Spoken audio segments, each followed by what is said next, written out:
kami kelompok 2 ingin menampilkan dan mempresentasikan kerusakan lingkungan laut di Bunaken.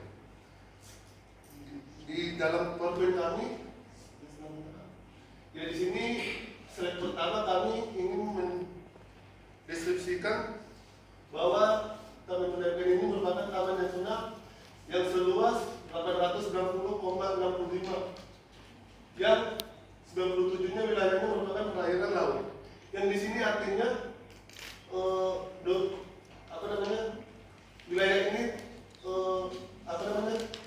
mendominasi tentang perairan laut yang dimana masyarakat pada umumnya seperti berprofesi seperti nelayan, pemandu wisata laut dan lain sebagainya. Next. Nah, di sini kita masuk dalam keadaan laut. Keadaan laut saat ini banyak sekali tercemar akibat eksploitasi masyarakat.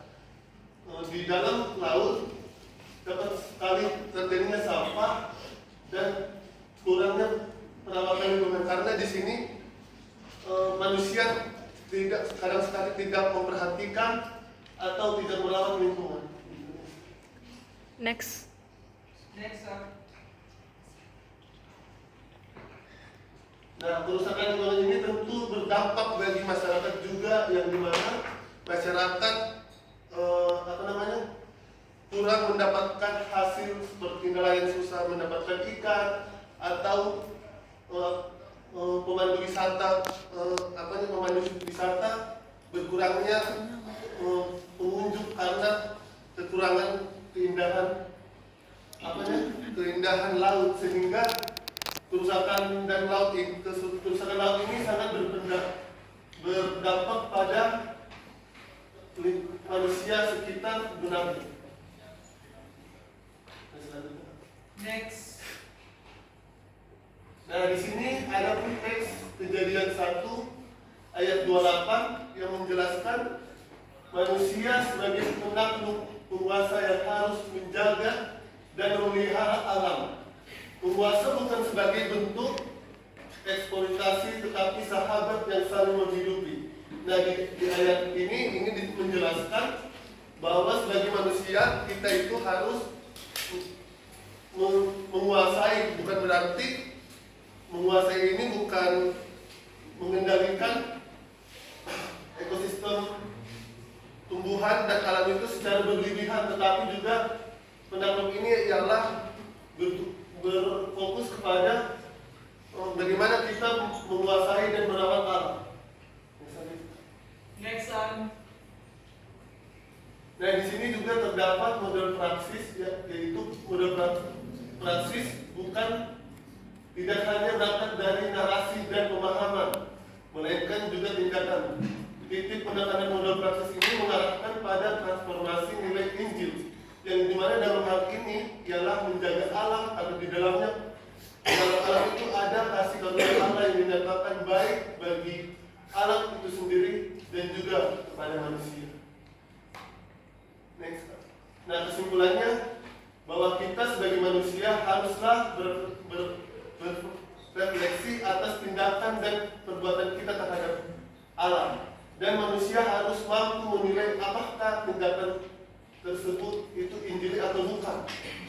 Maka dalam hal ini alam dan laut, manusia harus berperan sebagai subjek, yaitu yang memelihara lingkungan sekitarnya. Manusia harus menjadi penguasa dalam artinya yang disebutkan tadi, bukan penguasa untuk merusak laut, melainkan harus penguasa untuk mengendalikan, merawat alam dan bersahabat dengan alam, yang memelihara dan menjaga alam, meninjau kembali perbuatan sebelumnya dan berbuat tindakan yang tidak untuk kebaikan manusia dan alam. Jadi dalam kesimpulan ini ingin menjelaskan bahwa manusia harus merawat dan melestarikan alam. Demikian hasil presentasi kami, dan kami selanjutnya ingin menampilkan tampilan untuk bagaimana merawat alam.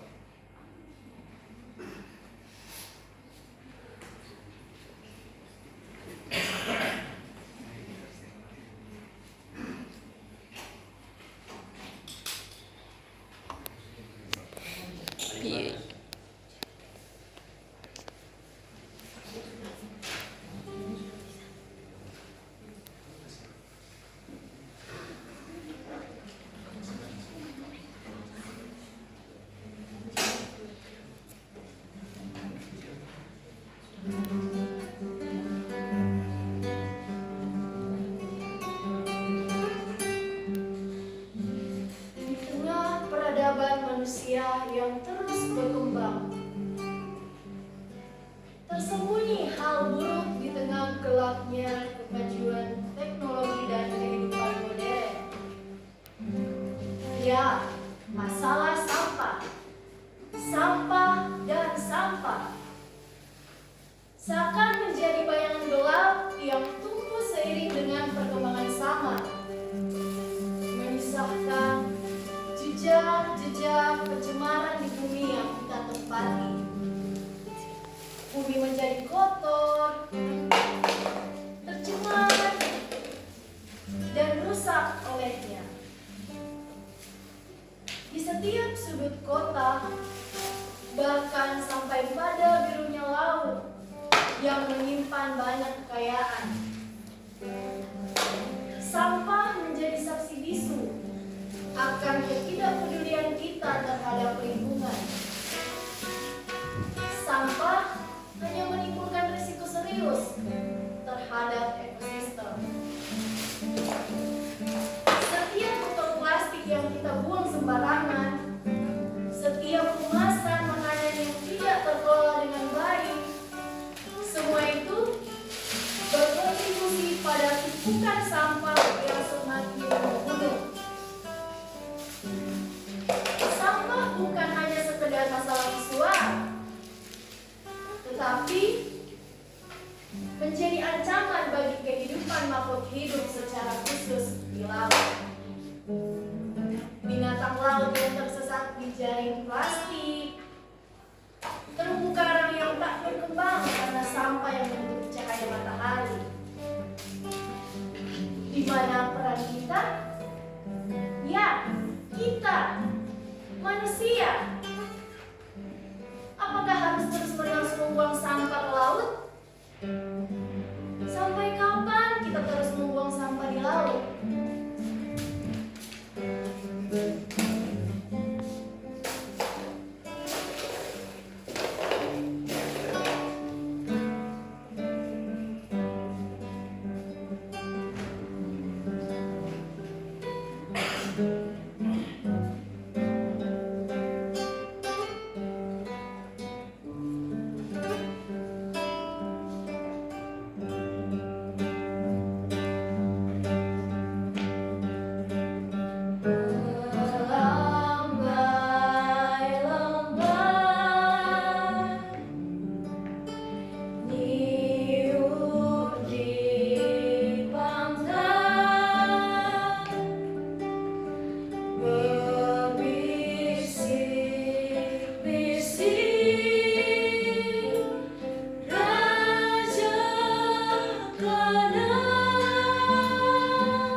Lihatlah sekelilingmu, pandanglah alam sekitarmu, terbentang kehidupan dengan alam yang begitu indah.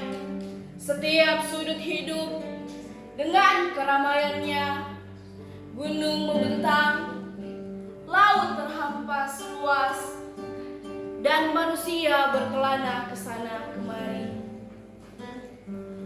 Alam yang begitu luas ini tercipta olehnya. Semua tercipta dengan teramat indah. Ia berfirman dan semuanya pun terjadi. Semua saling menjaga. Semua saling melengkapi, memberi kehidupan. Alam memberi kehidupan dan manusia merawat alam. Alam kita sungguh teramat indah. Namun sekarang, alam yang dahulu indah perlahan redup. Alam yang sangat asri kemudian tercemar.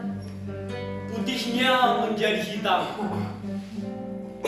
keindahannya tertutupi, bersihnya menjadi kotor. Lautku yang biru menjadi gelap. Alam yang dahulu indah perlahan berubah. Ikan-ikan pun berkurang, terumbu karang dirusak.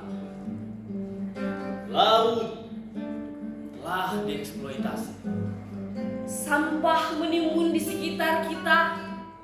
Manusia tak lagi bersahabat dengan lingkungannya. Lautku sudah tercemar. Lautku telah tercemar. Manusia yang seharusnya bersahabat kemudian menjadi serakah. Laut kita tercemar oleh kita sendiri, oleh tanganku, oleh tanganmu, mencemari laut kita. Hai para insan, hai para manusia, hai saudara dan teman-temanku, kita pun merugi saat laut tercemar. Manusia tak bisa menolak upahnya. Manusia akan selalu menerima upahnya. Lihatlah, sadarlah, bangkitlah, marilah kembali. Lihatlah sekelilingmu, kembalilah seperti dahulu, menjadi sahabat, menjadi teman, memelihara, dan saling melengkapi. Kita harus kembali. Rawatlah sekelilingmu. Jagalah lingkunganmu. Manusia memang harus berkuasa. Jadilah penguasa yang bersahabat. Jadilah penguasa yang menjaga. Penguasa yang melestarikan. Penguasa yang bertanggung jawab. Kita harus kembali pada jati diri kita yang paling utama. Jadilah manusia-manusia yang lestari. Lestari alam, lestari lingkungan. Jadilah manusia yang bersahabat, menjaga dan memelihara.